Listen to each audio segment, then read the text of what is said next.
Hello, class. So we finally made it to our last week, and in our last week, we're going to synthesize all that we've learned in the past few 9 sessions, okay? Going toward to implementing, integrating, improving good governance, okay? So in this session, I'm going to provide you the framework that you can use to identify which areas of good governance you need to improve on, what are the tools and techniques that you can apply? And more importantly, did that effort you do, that project you do, made an impact not just with one stakeholder group, but as much as possible as many? So just to recap, of course, if you remember, we started on week 7, not on week 1. Good governance challenges, which are leadership, responsibility, trust, transparency, and participation. If you remember that session, right, based on the meta-analysis, good governance is supposed to be easy, but it's not. It's actually hard. Why? Because some people find it hard to follow a leader, no, with no guiding and no directing principle. Some people find it vague what responsibility looks like, who should do what, when, and where. And of course, some people just fail to trust. Is it because of past misgivings? Is it because of present justifications that it's hard to trust?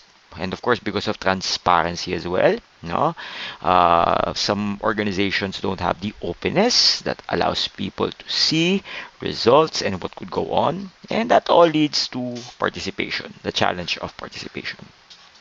Then we move to week 1.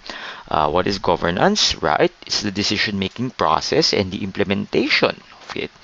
What are the difference between governance and management? Again, governance set directions and oversight.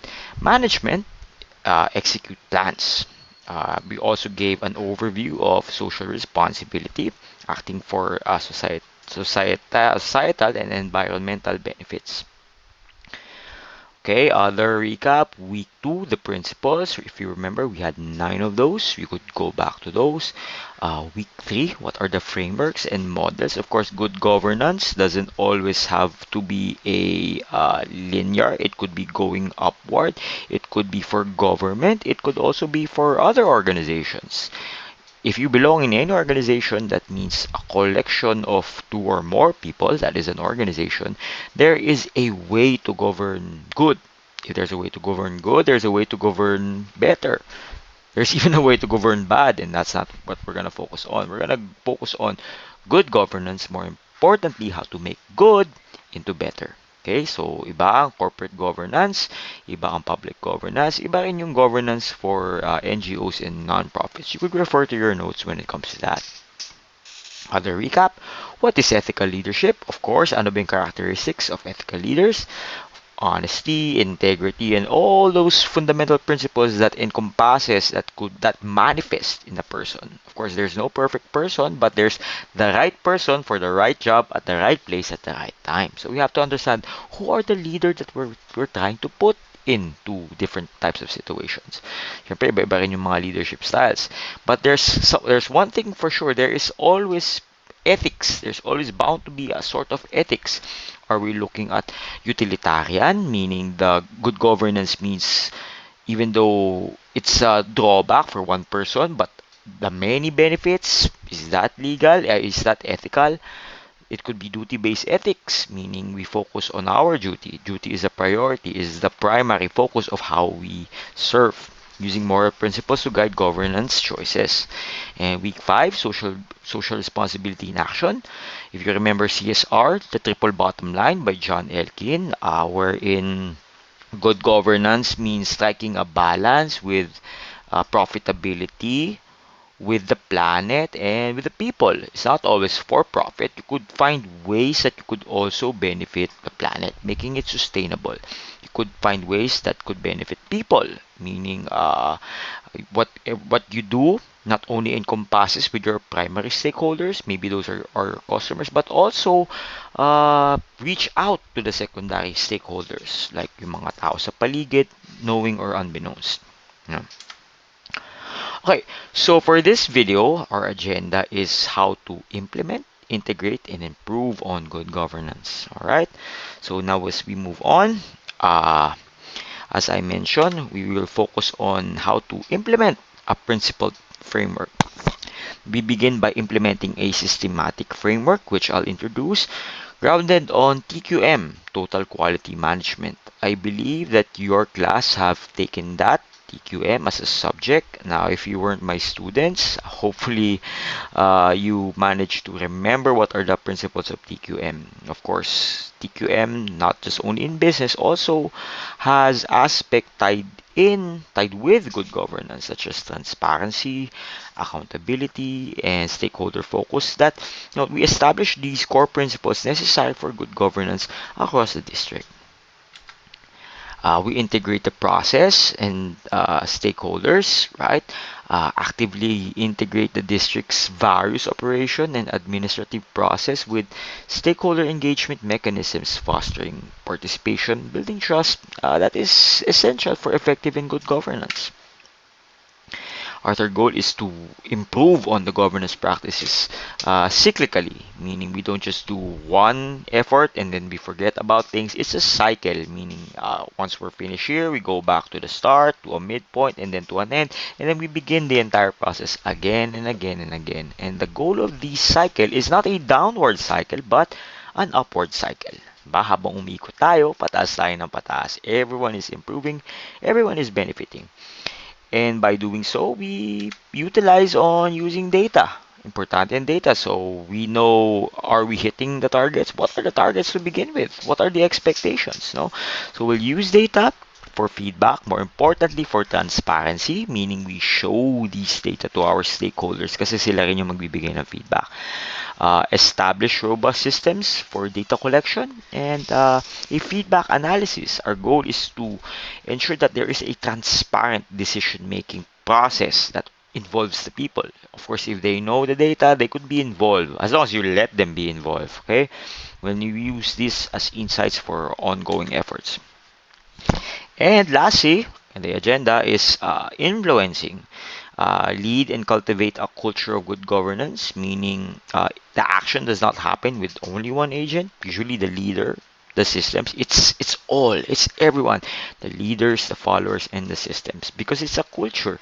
Everyone is involved in a culture, ensure that strong leadership is there, champions that are committed to quality, responsibility in fostering a good culture across the staff that supports ethical conduct, accountability, and sustained pursuit of good governance.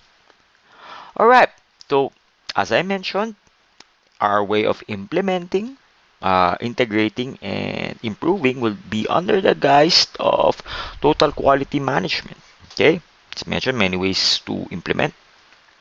But with TQM, as you may remember, hopefully you remember, it merged in the mid 20th century, heavily influenced by American quality experts such as Edwards Deming and Joseph Uran. As I remember, it initially gained significant traction in Japan. So they used this method after World War II. No, mga Amerikano, pinapunta sa Japan. And then they use these principles that were successfully applied in Japanese manufacturing industry. So as you would observe in Japanese manufacturing industry, the focus is not just on the product that they make, but the process that they use. Okay, so then TQM, Total Quality Management, later spread in back to North America and around the world in the late 20th century, around the 80s, becoming a widely adopted management philosophy focused on continuous improvement and across all organizational functions until it made its way into government systems. Okay, the use of TQM is highly relevant and it directly supports good governance practices. Okay, because TQM provides a systematic framework and sets principles that straighten the core elements essential for effective and ethical governance in an organization, particularly in public service settings like schools, like non-profits. And in this case, syempre, nasa business major tayo as a business major in work. So how do they relate? TQM and good governance, they have shared principles. Many TQM principles overlap with good governance components, such as, of course, leadership. Both Both TQM and good governance has to have the element of leadership. And of course, stakeholders, kung may leader, may follower, may participation, therefore, data-driven decision making because we're looking at performance, what constitutes good, bad, the ugly included. So we should have data to know, are we hitting the targets or are we missing them? And ano pa ba? Of course, transparency, right? And TQM and good governance operationalizes in these concepts. Both TQM and good governance have elements of accountability and responsibility because TQM focus on defining and improving process that helps clarify roles and responsibilities, as I mentioned, different stakeholders, different processes, different leaders. Hindi lang isa leader sometimes, minsan madami. So, having accountability and responsibility is very important when it comes to these two setups, TQM and good governance, that would enhance internal and external accountability because we know what what the people should do, how to do it, and when to do it. It's a key aspect of good governance. And both TQM and good governance focuses on effectiveness and efficiency, progress moving up, by emphasizing on continuous improvement, a word that you will hear most of the time in this presentation, and process optimization. It focuses on trust and transparency, of course, and a systematic view. TQM approach on viewing the organization as an integrated system helps ensure that all parts work together coherently. Okay, of course, towards a shared goal, contributing to a coordinated and effective governance. So with TQM, it's like a well-oiled machine if you would think about it. It makes sure that it makes sure that the entire system zigs and zags, okay? Not all over the place. No part is against the other. It's cohesive, synergistic even.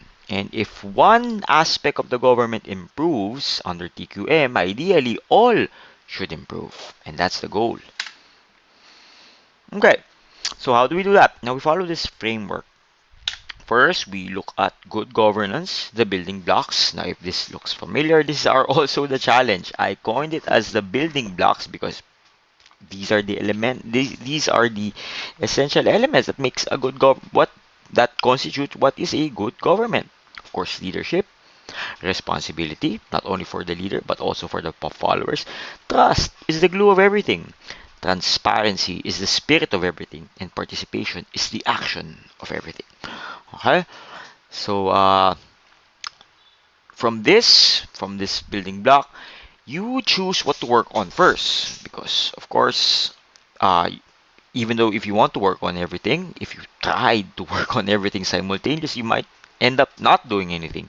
So you focus one building block first. That's where you give all your efforts. Now the question is, how do we choose? Now you could do this by doing simple interviews, surveys, or if you're in a leadership position, by simple observation. You know, ideally you choose what is urgent, okay, yung kailangan na talagang magawa because sometimes may risk involved, may buhay involved, and you choose what is also important, okay? And then you choose what process improvement tool to use. I mentioned three here: Six Sigma approach, Lean approach, even the traditional SMART goal setting. The point is that you use some sort of tool for the job. Okay, so you identify that there's a nail on the wall. Next question is, what type of tool do you use? What type of hammer? Do you use a jackhammer? Do you use a dental hammer? No, you use the right type of hammer to nail that nail on the wall. So just like having many tools on your arsenal, you get to choose what is the best way to solve your chosen problematic building blocks. Six Sigma approach, Lean approach, and SMART goal setting. So for this presentation, we're going to focus more on Six Sigma approach, okay, which I'll discuss later on. With Six Sigma approach, it defines the problem. What is a problem? It finds a measurement, a benchmark, what makes it a problem. It analyzes how it's problematic and what can be done. okay, and improves on those measures. Look at what are the most practical thing to reduce errors and waste, for example, and try to control it for the future. With lean approach, the idea of lean is cutting fat, making the process seamless and efficient. By reducing the fat, you're not slowed down, you're not prone to making redundancies, you're not prone to tripping yourself up. As the term lean, kumbaga ano ba, payat na payat ba, ganun ang itsura nun, we identify the value stream. Ano ba yung pinaka-importante do sa building block na yun? And then we create a value stream, meaning we try to take out yung mga unnecessary parts as mentioned as lean. We recreate a new flow, a more seamless flow. Yung simple is better under this. We establish a pool. What is the right stimulus that would make the action work? What that the right stimulus that would urge the process to move. And of course, seek perfection. Just like Six Sigma, a way to make sure that the entire process is doing more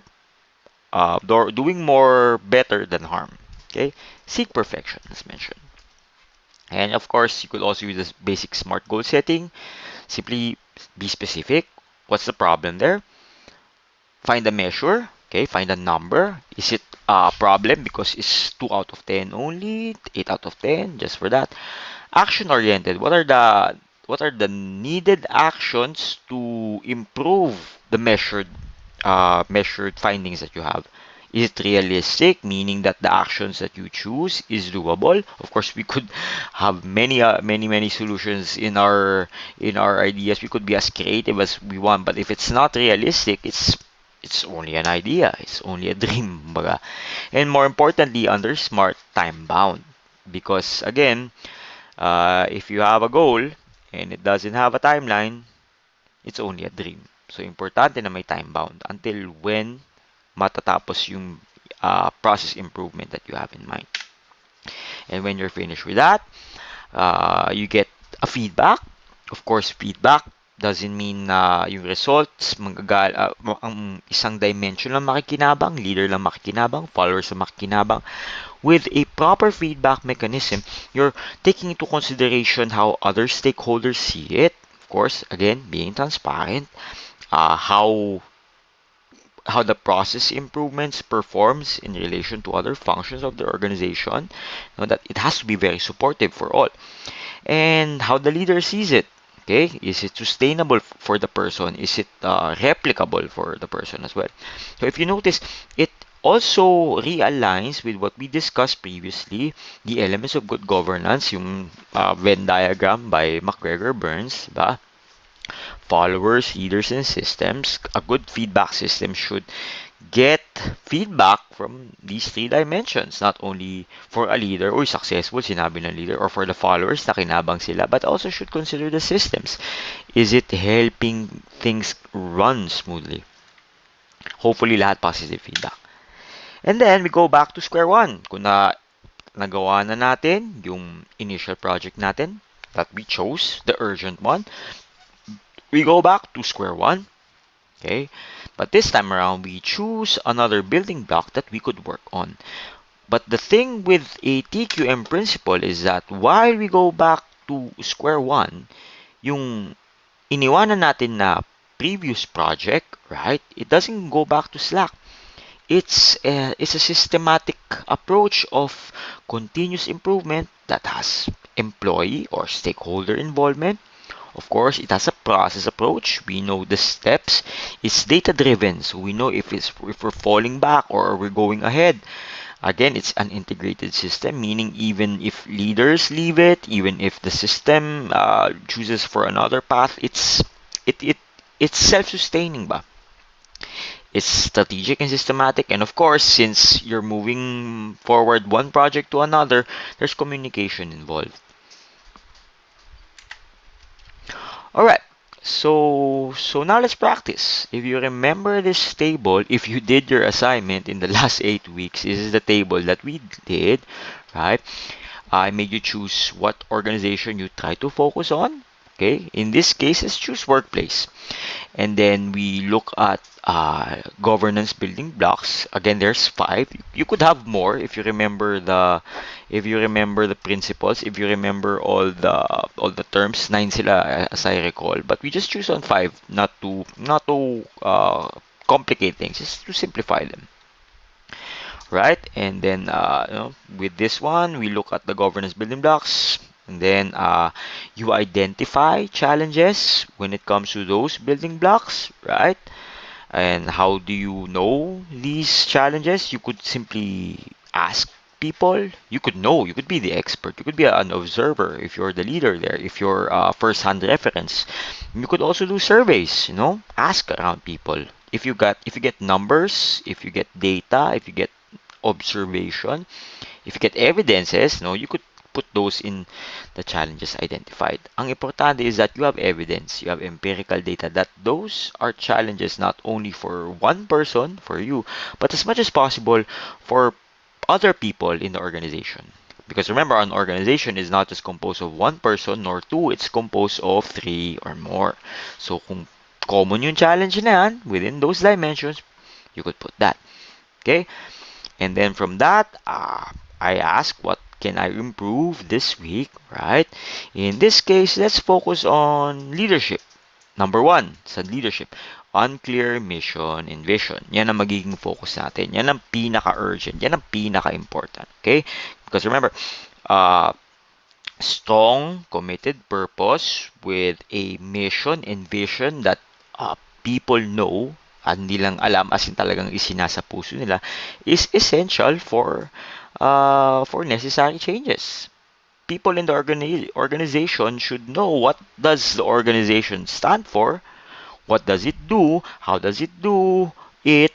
When, where, and all those things. Because if you don't have a clear mission and vision for your organization, people may have no distinct, standardized, and single idea what your business is for. So, yun yung challenge for me. In my opinion, one of the biggest challenges in organization, if it doesn't know its identity, what it does, and who it who it does, who that organization does it for. So importante na klaro ang mission and vision. So that's the goal.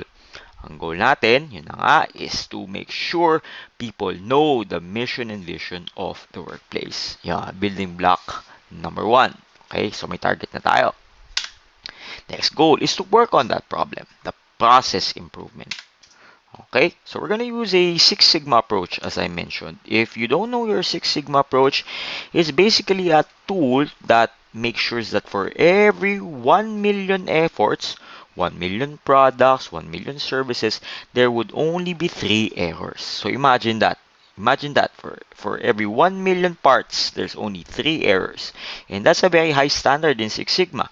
Of course, in 1 million, you could make many mistakes. Pero paano kung pinag-uusapan natin is about life and death, about quality, mga ganong klaseng bagay. Six Sigma ensures that there is virtually almost no error that will happen. Okay? So again, our focus is for leadership, unclear mission and vision. We want to improve that. The focus is to reduce the variation on how the mission and vision is understood among stakeholders. Sa madaling salita, we want to make sure that all people in that organization know the mission and vision. Walang mali. Alam nila yan. Okay? If it's a defect, ibig sabihin nagkakamali sila for 1 million time what is the mission and vision asked, tatlo lang yung magkakamali. Okay? So again, this is a tool. Therefore, there are methods, there are steps. In Six Sigma, there is the DMIC. Okay? Define, clearly state the problem. Okay? The problem is that there's a low percentage that know the mission of the organization, of the work. So, ano magiging goal mo to improve that? Again, may number ka. May nakuha mo yung number. How do you get the number? Maybe you could do survey. Again, observation. The more empirical data that you have, the more meaningful your definition will be. Kasi it's grounded on evidence. Okay? Set a goal. So, ang goal natin is from, let's just say, only 20% in the organization know what is the mission and vision of your work. Ang goal natin is to make sure that 100% after 1 month. Okay, so that's very specific. 100% after 1 month. Measure. Okay, we find a way to quantify. How did we get 20%? How can we get 100%? We measure. We use tools. We could use surveys. We could use self-developed surveys if you want. Kung may mga other published surveys yan, you could also use that. Ang importante is you have a number, an assigned number for that. Okay? Quantify. One example is to quantify current staff understanding through surveys or tests. Okay? Out of 1 out of 10, how do you understand, for example? Analyze, you look at the root cause. You could simply ask them if you want to. You could do a deep dive. What is the root cause for the lack of clarity? Bakit ba hindi nila alam ang mission and vision? Could it be because of poor training? Hindi na-include? Complex wording? The wording itself for the mission and vision is too complex, nasalungat? Or maybe the lack of presence. They just don't know because there's no tangibles, there's no artifacts, there's no symbols that tell this is what the organization stands for. So, that can be part of your analysis. And of course, once you've analyzed, you improve. You find some way to increase, okay? Develop and implement solution like revised messaging. Just be clear and concise, for example. Create new communication methods that you could integrate the mission and vision, or simply retraining, or simply reminding them. Malaking bagay na rin yun. Reminding them 100 times over that 1 month. Ideally, with this improvement method, you meet your intended metrics. And lastly, control. When we say control, we want to make sure that when we do the improvement, it doesn't go down. Dun lang siya. Even better, it goes perpetually up. Okay, put processes in place to monitor ongoing understandings, and ensure that the mission remains clear and consistent. Okay, control. That's also a managerial function, if you remember.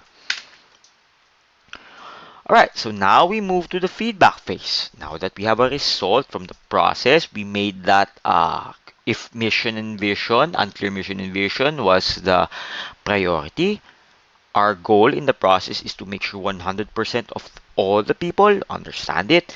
We now do the feedback. Okay?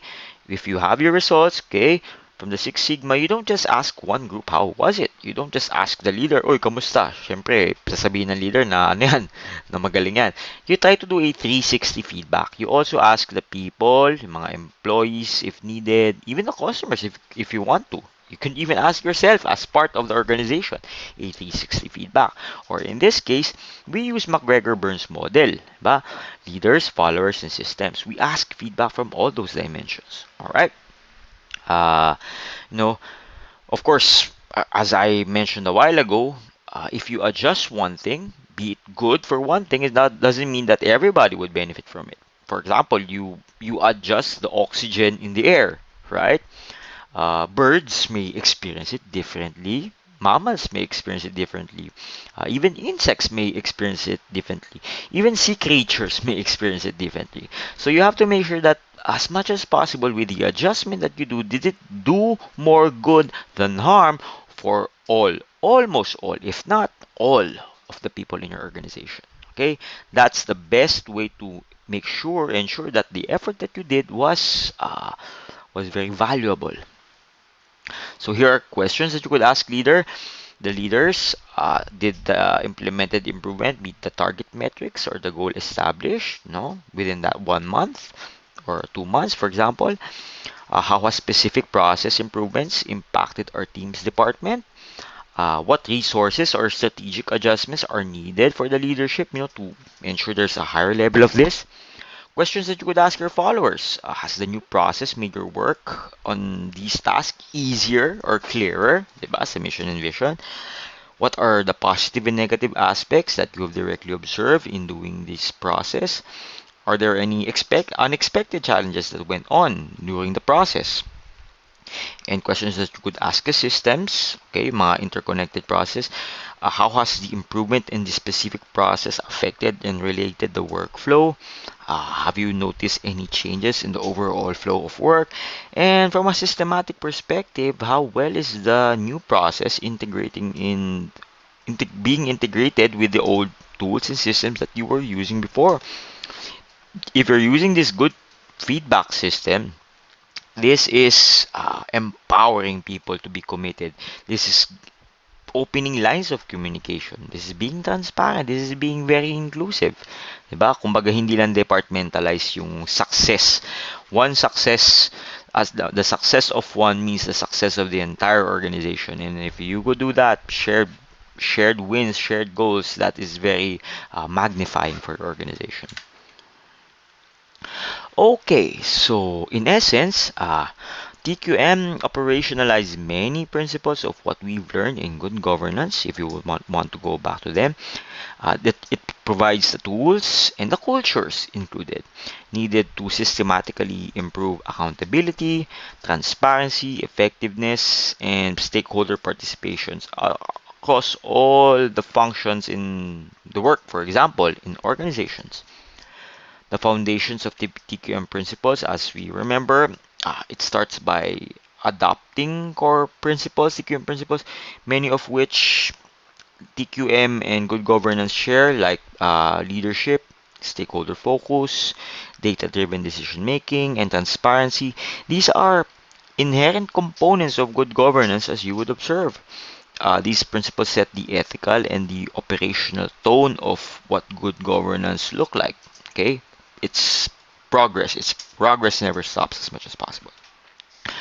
It focuses on building blocks with TQM. Of course, we start somewhere, a foundation of what good governance is. In this case, ito yung lima. And these principles are applied to key good governance. These building blocks or systematic improvements needs such as leadership. Again, as I mentioned, we want to improve those systematically. Okay? And while we're improving and when we're done with the effort, we don't want it to fall back. Again, we make sure that the effort that we did is self-sustaining, self-perpetuating. And sabi nga nila, evergreen. When you say evergreen, even though if you leave it, parang nagtanim ka ng puno ng mangga, pag iniwanan mo, tutubo yung mangga. Pag binalikan mo, may harvest ka na. Habang tinanim mo na yung puno ng mangga, tanim ka na ng puno ng rambutan. Tanim ka ng puno na saging. Pag binabalikan mo yan, habang busy ka sa isa, pag binalikan mo yung mga dating puno, ay nagbunga na. So, ganun yung idea when it comes to TQM. It's perpetual. It's as a cycle going up. Okay? It also includes feedback and data. That's very important, right? There always has to be a comprehensive feedback mechanism that ensures transparency, of course, and you analyze these data using evidence-based data-driven decisions and data-driven analysis and as well. And as I mentioned, it's a continuous cycle. The entire process forms a continuous cycle where feedback and data from one project inform the prioritization in the next, ensures sustained improvement, adaptability, and ongoing responsibility in governance practices. Rather than just one-off fixes. Ayusin mo lang ang isa, yung leadership, ganun, tas iwanan mo na yung iba. That's not the case here when you use a TQM approach. Okay? You leave a lasting and self-sustaining impact that now you could move on to the next project without worrying things would fall apart. Alright? So far, nagigets naman. So, again, if you're into good governance and the goal is to improve, the goal is to integrate, the goal is to create an impact ba, we could use this framework. Okay? Choose what to prioritize, choose how to do it, a process, and then choose a feedback to make sure that it did more good than harm. Then we perpetuate the cycle. Alright. Thank you very much, class. Good luck sa exam.